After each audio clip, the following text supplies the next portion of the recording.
Hola,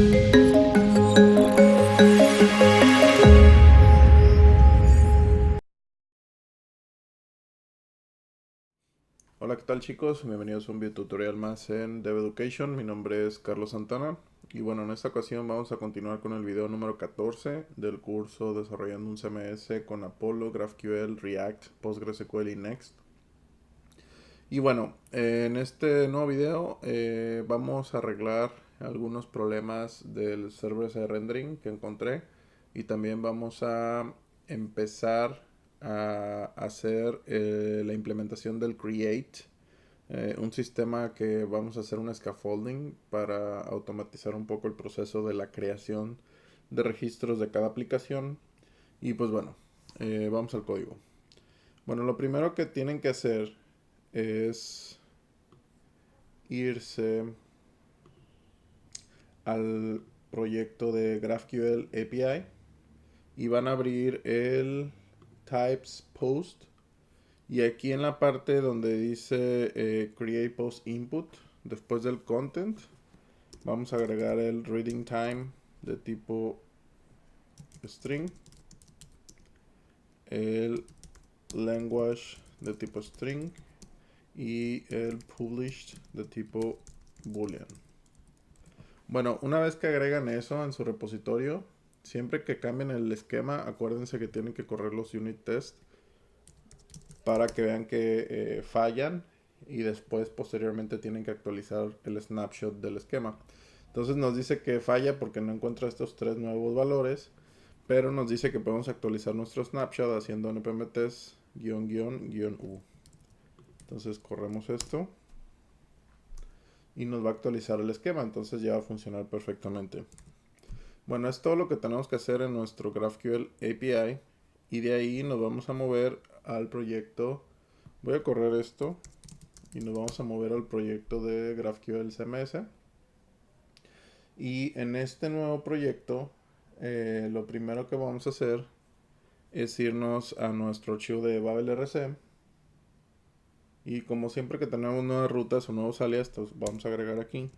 En este caso vamos a agregar @actions, el cual está en source, va a estar en app, diagonal, dashboard, diagonal, components, diagonal, actions. Y también ocupamos agregar el esquemas, eso después de shared. Básicamente ponemos @schemas y ese va a estar en source, shared, diagonal, esquemas. Esto es lo que tenemos que hacer en este archivo. De ahí nos vamos a mover a nuestro archivo de next config. Bueno, déjenme correr el proyecto para mostrarles algo.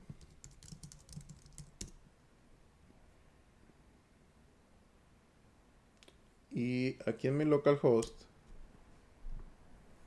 posiblemente lo notaron o no lo han visto, pero cuando ustedes corren la página del proyecto, en la parte de la esquina inferior, tienen esto que dice pre-rendered page, que es un link que les genera Next. Pero bueno, es un indicador que simplemente la página eh, tiene server-side rendering como tal. Lógicamente en producción no lo verían, pero si quieren quitarlo, aquí les da la opción de cómo hacerlo. Entonces básicamente para quitar ese icono de ahí, nos vamos a ir a nuestro next.config y vamos a hacer dev indicators y auto pre-render igual a false. Entonces esto va a desactivar ese icono. Déjame ver si actualizo. Ok, entonces tengo que refrescar el servidor para que cargue bien la configuración. Si yo actualizo, entonces ya no me debería aparecer. Listo. Ok, entonces de ahí el paso siguiente va a ser irnos a nuestro package.json. Y vamos a hacer aquí algunas cosas o algunos cambios. Lo primero es que vamos a quitar el carrot, el carácter carrot. Le llaman carrot a este carácter que es como una casita, porque básicamente este nos puede modificar o alterar las versiones que queremos instalar. Entonces lo voy a quitar en todos para que únicamente estemos seguros que la versión que especificamos es la versión que se va a instalar. Después de esto necesitan ustedes instalar la librería que se llama npm install-g para instalarlo globalmente, npm-check-updates. Entonces cuando ustedes instalan este nuevo paquete, van a poder hacer nsu, el comando nsu, y básicamente este comando les va a decir qué paquetes están out of date o que están desactualizados. Y por ejemplo, los que sean cambios mínimos, se los pone en verde. Es un minor change. Los que sean azules es cuando tienen un middle change, que es el número medio. Y los que están en rojo, básicamente es porque es un major change, o sea, un cambio ya mayor. Entonces, bueno, el NSU únicamente sirve para indicar que les muestre cuáles son los que están o que necesitan ser cambiados. Pero el comando NSU-U los va a actualizar. Entonces hacemos eso. Es recomendable hacer esto cada mes, cada 15 días, cada 20 días para estar al tanto de las nuevas versiones que tengamos y poder hacer migraciones más fácil. Y bueno, ya con eso, si volvemos a crear NSU, ya debería decir que ya están todas actualizadas. Lógicamente, después de esto, pues necesitan hacer otra vez npm install para que les instale los paquetes más nuevos. Hay un paquete nuevo que vamos a instalar. Bueno, ahorita que termine de instalar el npm install, que se llama Apollo-link-error, el cual básicamente nos va a servir para mostrar los errores de GraphQL cuando usamos Apollo. Entonces para esto hacemos npm install Apollo-link-error. Ese lo vamos a necesitar. Y bueno, una vez que ya actualizamos todos nuestros paquetes, el siguiente paso es que, bueno, como les comenté al principio, detecté yo que tenemos algunos errores en nuestro server-side rendering. Y esto es, vamos a correr el servidor, voy a correr mi local.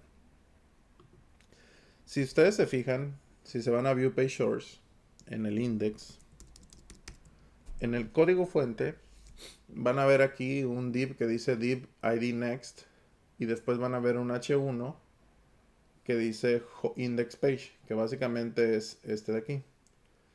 En nuestro index, el server-side rendering funciona perfectamente. ¿Qué quiere decir el server-side rendering? Server-side rendering quiere decir que esto fue renderizado del lado del servidor. Y el client-side rendering quiere decir que es renderizado del lado cliente, que es dinámico. Entonces, aquí funciona. Pero, si ustedes se van, creo que estoy conectado. Déjenme ver si necesito conectarme o no. Ok, me voy a desconectar y me voy a ir al login. Entonces, cuando yo entro en el login, eso es lo que estuve viendo. Si ustedes hacen View Page Source,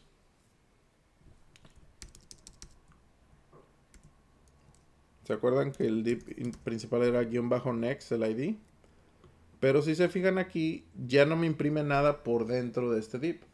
Sin embargo, yo tengo un formulario, bueno, dos formularios y botones y el logo, y no me lo está imprimiendo correctamente el server-side rendering. Entonces, ¿qué es lo que está pasando aquí? Entonces, aquí lo que tenemos que hacer, primero que nada, es irnos a nuestro archivo de login. Voy a cerrar este y este. Nos vamos a ir a Users, Components, Login, Login. Y aquí vemos que tenemos un problema. Bueno, yo les mencioné en videos anteriores que el render if básicamente es un bloque o un componente que renderizas únicamente cuando is true o la condición is true recibe un valor true, un valor booleano true. El problema es que en el lado del servidor esto no lo puede interpretar así. ¿Por qué? Porque este ready, que es un state, si se fijan, por default es false y en el component didMount cambia a true. Esto se los dije que lo hice porque al yo utilizar componentes de FogUI, estos componentes están usando style components, los cuales inyectan el CSS con JavaScript. Entonces, si yo quito el render if y imprimo directamente el div como estaba, si yo me voy a ver page source, van a ver ahora, no sé si se alcanza a ver, que aquí está el div de next y adentro está el login, el logo, code jobs, el input, el password. ¿Sí me explico? O sea, ya lo renderiza correctamente del lado del servidor. Pero tenemos un pequeño problema.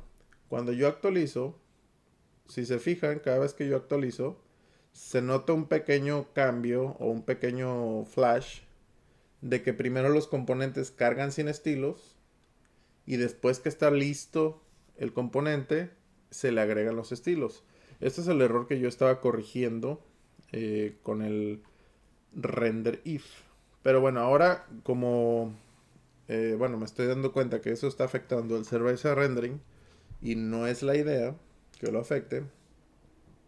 Entonces voy a cambiar un poco el truco, voy a cambiar un poco la dinámica. En vez de esconder el div del DOM como tal, simplemente voy a aplicar una técnica de esconderlo con CSS. Y bueno, para eso lo que vamos a hacer es en FogUtils vamos a incluir la función cx, que es igual a la de classNames, si alguien ya ha usado ese paquete. Y bueno, aquí lo único que vamos a hacer es en el className del wrapper, vamos a ponerle cx. Este cx recibe estilos separados por coma y al final los junta. Entonces lo que vamos a hacer es, la clase wrapper está bien, pero el segundo parámetro va a depender de si ready es true. Si es true, entonces vamos a incluir styles.ready. De lo contrario, nada más un string vacío. Entonces ahora nosotros nos tenemos que ir a nuestro login y básicamente en el CSS vamos ahora a hacer visibility hidden por defecto en el login y después tenemos que agregar la clase ready, que es la que se agrega cuando ya el componente está cargado, y simplemente aquí hacemos visibility visible para que lo muestre. Entonces si nosotros actualizamos ahora, vemos que ahora el brinco es mínimo, casi no se nota. Sí se alcanza a ver un poquito por ahí, pero ya es mucho menos de lo que al principio teníamos. Y ya de esa manera arreglamos los estilos y arreglamos al mismo tiempo el server-side rendering que estaba dañado. Y bueno, hay otro problema que tenemos similar del server-side rendering, pero en el dashboard. Y bueno, eso es, si yo me conecto,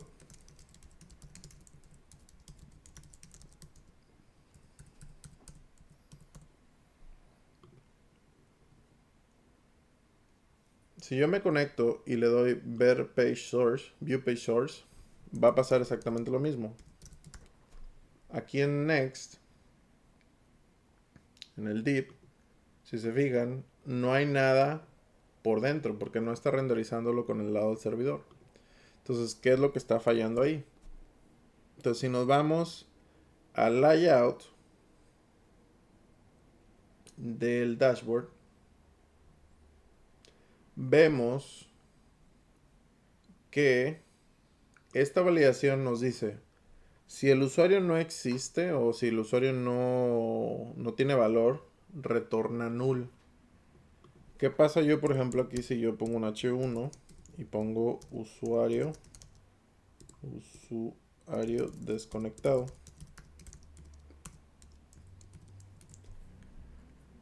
Entonces, si yo actualizo, no sé si alcanzan a ver un flashazo que dice usuario desconectado y ya después me muestra el login. Entonces, ese render, el primer render que están viendo aquí, se hace del lado del servidor. Es el primer render que se hace. Ahora, el usuario, yo lo estoy sacando del use context, que básicamente es del lado del cliente, del lado de React. Y por eso es que en el lado del servidor no existe como tal el usuario. Entonces, por eso es que aquí al tener null nosotros, pues simplemente en el lado del servidor no imprime nada. Entonces, para evitar este problema, bueno, muchos pensarán, bueno, pues quítalo y va a funcionar. Sí, pero posteriormente en este video o posiblemente en el próximo, necesitamos hacer uso de esta variable obteniendo el ID. Y si quitamos esta validación, vamos a tener un problema y truena nuestro código. Entonces la forma en que arregle esto, básicamente es en nuestro fogutils hay una función que se llama isBrowser que valida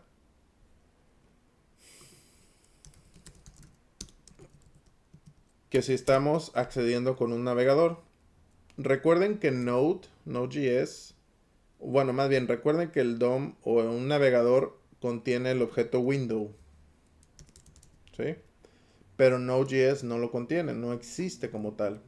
Entonces, isBrowser básicamente es una validación que hace if type of window es diferente de undefined.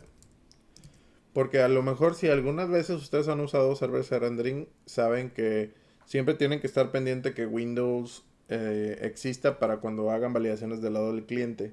O que no exista cuando hagan validaciones del lado del servidor. Entonces justamente es lo que estoy haciendo aquí.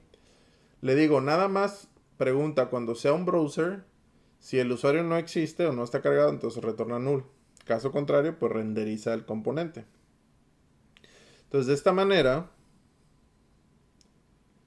si nosotros actualizamos y vemos nuestro view page source, vemos aquí ahora que ya nos carga como tal nuestro layout, el sidebar y todas las opciones. Entonces ya nos carga correctamente el service rendering de nuestro dashboard layout, lo cual es correcto. Ahora, vamos a hacer, déjenme ver qué otra cosa hace falta arreglar.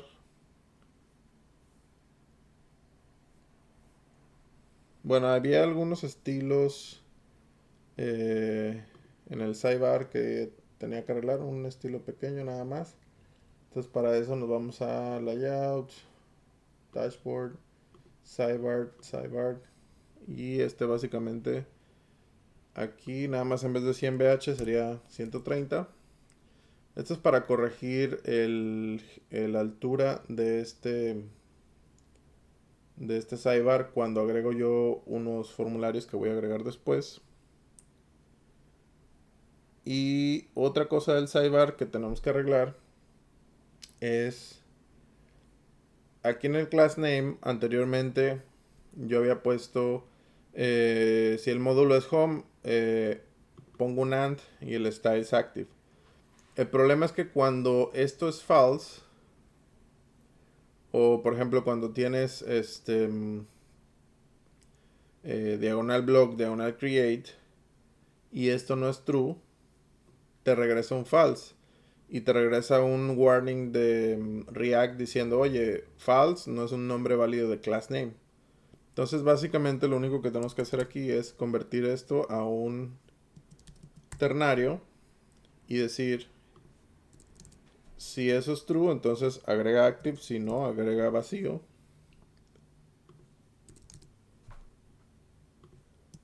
De esta forma. Y de esa forma ya no vamos a obtener ese warning que nos tira React. Bueno, ese era el único cambio que se hacía en este archivo. Y otro cambio mínimo que también ocupamos hacer es en nuestro logotipo. Básicamente, si se fijan, antes se estaba utilizando directamente el componente link de Next, pero ahora ya tenemos un componente UI que hace lo mismo de link. Entonces lo cambiamos por @UI de una link y este ya no necesita tener una A directamente.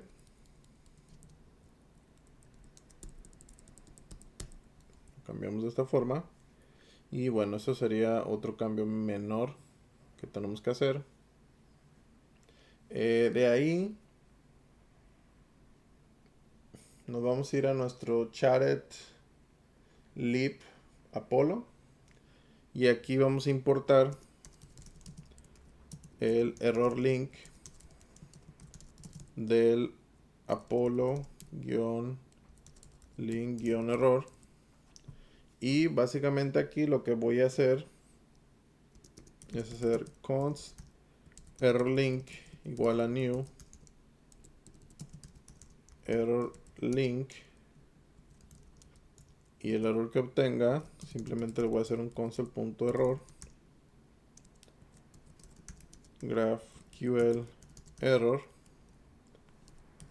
y error. Entonces aquí, para evitar este linter, le podemos poner un comentario: slint-disable next line no console, y únicamente se lo agregamos al Apollo link from como primer parámetro, error link, http link. De esta manera, este nos va a servir para que cuando tengamos un error de GraphQL usando Apollo, podamos ver en la consola rápidamente cuáles son los errores, qué información estamos mandando, etc. También ahora vamos a actualizar nuestros prop types.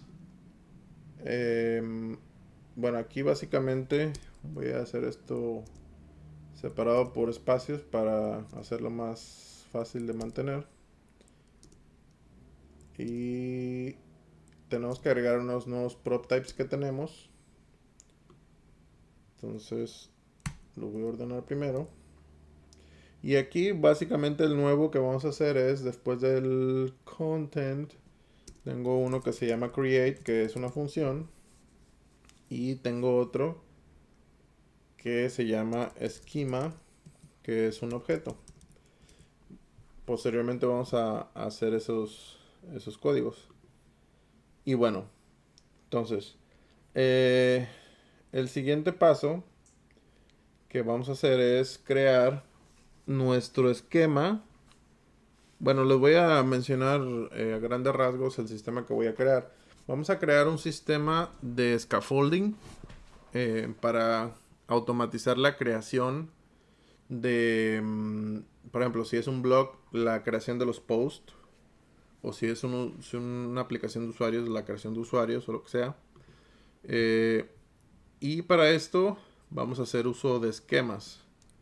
Entonces, lo que vamos a hacer ahorita, les voy a pasar un esquema que ya tengo.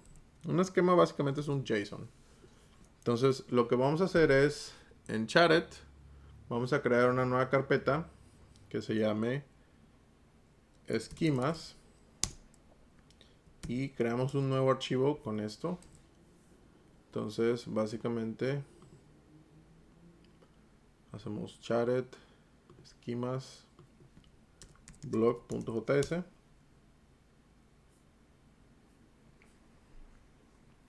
Y aquí estamos exportando un JSON o un objeto de JavaScript, donde le vamos a especificar los campos de nuestro formulario para crear ese post. En este caso ocupamos el user ID de tipo hidden, es un input type hidden, que es requerido, siempre se necesita. Ocupamos un título, un title, que va a tener un label title, va a ser de tipo input, es requerido y va a generar un slug. Para los que no saben qué es un slug, por ejemplo, si su título fuera mi primer post, el slug de eso sería mi con mayúscula en vez de espacio guión, primer guión post. O si tienen acentos también se los quita y los pone con palabras sin acentos, en minúsculas y sin espacios. El reading time, básicamente el tiempo de lectura de ese post, va a ser de tipo select, el cual le vamos a pasar un array de opciones. Options, la opción va a ser 3 minutos, el valor va a ser 3 minutos. El selected true es el elemento que va a ser seleccionado por default. Y así 5 minutos, 7 minutos, 10 minutos, 15 minutos. El tags, este va a ser de tipo tags, que es especial, de un componente que hice en Fog UI, que se lo voy a mostrar más adelante, para crear tags. El idioma es otro tipo select y este tiene opciones. Este del option y value, bueno, supongo que han usado alguna vez un select. Si se fijan, tienen algo así como option value. Y aquí sería en lo English. Básicamente es como se renderiza. O sea, en su opción, este option sería lo que va dentro del option y este value lo que está en el value. Lo que realmente importa, porque es lo que se manda, es el value. Entonces,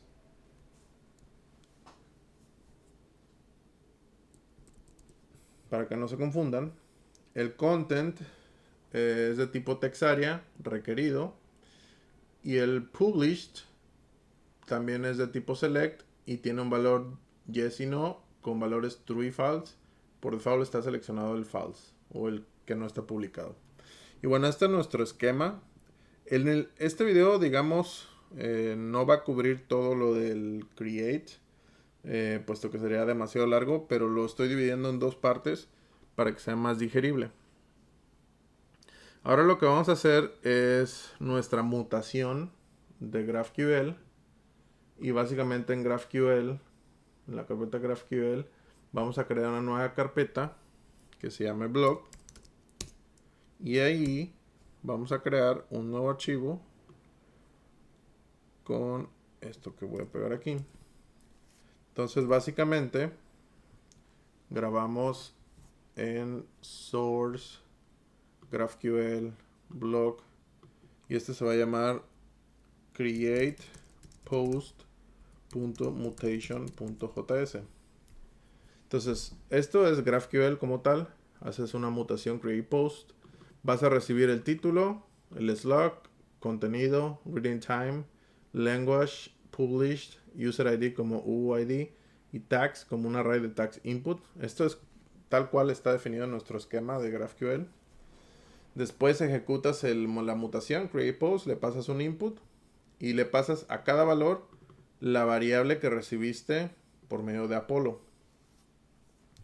Al final retornas los campos que vas a mostrar, en este caso el ID que se generó, el título, el slug, contenido, etc. De los tags, como es un modelo diferente, necesita especificar los campos del tag, en este caso nada más tiene name. Ok, entonces de aquí lo que nos haría falta ahora es nuestro create o nuestra acción create, que por ahora no va a ser funcional 100%, pero va a crear, digamos, el inicio de esta integración. Entonces aquí tenemos que crear nuestro app dashboard components, una carpeta que se llame actions, y dentro otra carpeta que se llame create con mayúscula. Esto básicamente vamos a hacer un CRUD, o sea, un create, read, update y delete. Entonces básicamente lo que vamos a hacer en este create, se lo voy a poner aquí, es pp dashboard components actions create y lo van a guardar como index.jsx. Entonces les voy a explicar este código. Básicamente aquí es un class component. Jalamos algunos componentes de nuestro Fog UI. Jalamos nuestro form context, nuestro contexto del formulario. Jalamos los estilos del create.css que vamos a crear más adelante. Por ahora tenemos un estado con dos variables, error message vacío y success message vacío. Tenemos dos métodos, handle create, que básicamente va a ser el método que va a crear el post. Por ahora nada más agregué un to-do porque eso va a ser parte del siguiente video. Y el render fields va a ser el método que va a renderizar todos los elementos del formulario basados en el esquema que creamos anteriormente. Y en nuestro render, básicamente del contexto, acuérdense que cuando tienen un class component, para pasarle el contexto, se lo pasan como create o el nombre de su class component .contextType igual al contexto.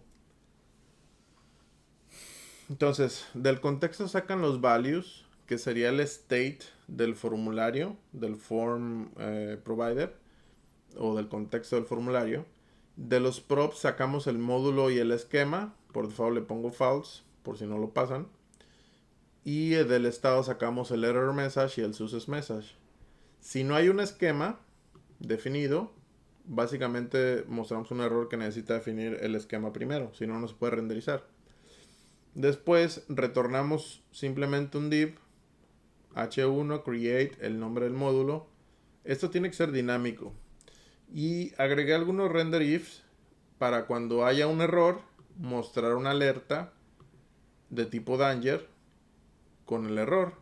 O si hay un mensaje de success, quiere decir que algo que fue correcto, que se insertó correctamente, mostrar una alerta de tipo success y con el mensaje success. De aquí creo el formulario. Aquí vamos a usar el render fields y pasándole el esquema, que sería este método que todavía no funciona. Y hice un botón simplemente primary button con un on-click que va a tener el handle create pasándole los values o el value o los valores de cada formulario. Un botón save, que es este método acá, que lo vamos a crear también en el próximo video. Entonces, ya teniendo eso, vamos a crear los estilos con un nuevo archivo. Y básicamente este archivo lo grabamos en CMS, Source, App, Dashboard, Components, Actions, Create. Y lo vamos a grabar como create.scss. Y bueno, aquí básicamente tenemos estilos para el label. Ponemos el capitalize para poner el mayúscula a la primera letra. También lo vamos a poner en negritas. El input block va a ser un flex tipo columna. El error va a ser color rojo, font size 10, va a tener un cierto margen. El slug va a ser también pequeño, va a estar acomodado de cierta manera y va a ser de color naranja. Y bueno, aquí básicamente esos estilos son los que necesitamos. Y vamos a ver qué más me hace falta. Entonces ahora lo que nos hace falta es irnos a nuestro modules block index. Y aquí lo único que vamos a hacer es importar nuestro dark button de Fog UI. Vamos a importar los contextos, en este caso del formulario, el form provider.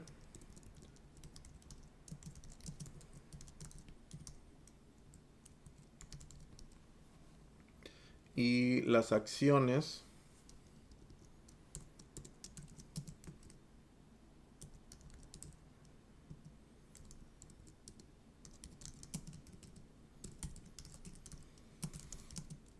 de actions diagonal create y también el esquema que creamos de esquemas diagonal blog. Y bueno, ya que hacemos eso, básicamente ahora, bueno, podemos quitar este console. Este componente recibe la acción que queremos ejecutar y el usuario. Entonces aquí podemos validar si la acción va a ser igual a create, que es decir, para crear. Entonces vamos a retornar el form provider y le vamos a pasar algunos valores iniciales. En este caso necesitamos el user ID, que lo podemos sacar del user.id. Y dentro vamos a renderizar nuestro create. El módulo de este sería el post. Y el esquema, pues sería el esquema que nos pasaron.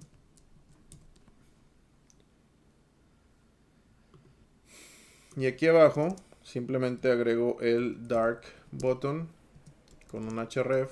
Como saben, cambié los botones por enlaces en el Fog UI. Entonces ya podemos tener un enlace aquí directamente en los botones. Este va a ser en dashboard, diagonal blog, diagonal create post. De esta forma. Y déjame ver. Ahora, en nuestro contexto del formulario, tenemos que hacer algunos cambios también. Entonces nos vamos a context form. Y bueno, aquí lo que vamos a hacer primero es agregar una nueva función que tenemos que definir, que se llama setValue. Aquí únicamente las definimos. Y aquí abajo también, bueno, ahorita voy a crear otras dos funciones más que no vamos a necesitar, que se va a llamar clear values y clear value en singular. Y bueno, aquí básicamente vamos a crear el setValue, donde básicamente recibimos un name y un value. Y acá vamos a validar que si el state de esa posición o de ese name es diferente al value, quiere decir si cambió, entonces copiamos tal cual el setState que ya tenemos aquí. Eso es para setear un valor, digamos, manualmente, porque con el handle input change lo hacemos, digamos, cuando hacemos typing en nuestros inputs. Y también en el handle input change tenemos que hacer esta validación para mejorar un poco el performance, para que únicamente actualice el state cuando haya un cambio, porque si no lo hace todo el tiempo. Y bueno, otros métodos, que sería el clear values, que básicamente recibe fields o campos. Aquí creamos un nuevo state con object.assign. Aquí le pasamos el state anterior. Y por cada campo hacemos un for each. Y básicamente vamos a limpiar cada valor. Y posteriormente actualizamos nuestro state con el new state. Entonces eso nos va a limpiar los valores de nuestros inputs o de los elementos del formulario que pasemos. Tiene que ser un array. Y para la función clear value en singular, me pasas nada más el nombre del campo directamente. Y si el field existe o tiene algo, simplemente hacemos un setState. O aquí podemos utilizar el setValue. Y básicamente le decimos que el field va a tener un valor vacío. Entonces de esta forma reutilizamos esto. Y básicamente lo único que nos queda hacer es exportarlas. Estas funciones, básicamente hacemos aquí setValue, clear values, y clear value. Entonces ya tenemos, digamos, nuestro form context actualizado. Y bueno, sería todo, creo. Vamos a probar si funciona. Y bueno, si nos vamos a nuestro blog, déjame ver si tengo, ahí está. Vemos que ahora tenemos un link a un create post. Por ahora nada más tenemos, digamos, el puro botón sin ninguna funcionalidad, puesto que eso es lo que vamos a hacer en el próximo video. Intenté hacer eso junto todo y me llevaba aproximadamente 1 hora y media el video completo, entonces por eso es que decidí dividirlo en dos partes para que no sea tan tedioso. Pero bueno, esta es la primera parte de la implementación del create. utilizando un esquema. En el siguiente video ya vamos a ver la funcionalidad. Vamos a mostrarles los inputs que se generan con el esquema y también los errores que hay cuando se graban. Cuando se intenta grabar algo y falla, por ejemplo. Entonces, pues sería todo de mi parte en este video. Espero les haya gustado. Recuerden que cualquier duda que tengan pueden unirse a nuestro canal de Slack. Varios ya lo han hecho. También les pido de favor que compartan estos videos, se suscriban al canal. Y pues les deseo que tengan un feliz año nuevo 2020.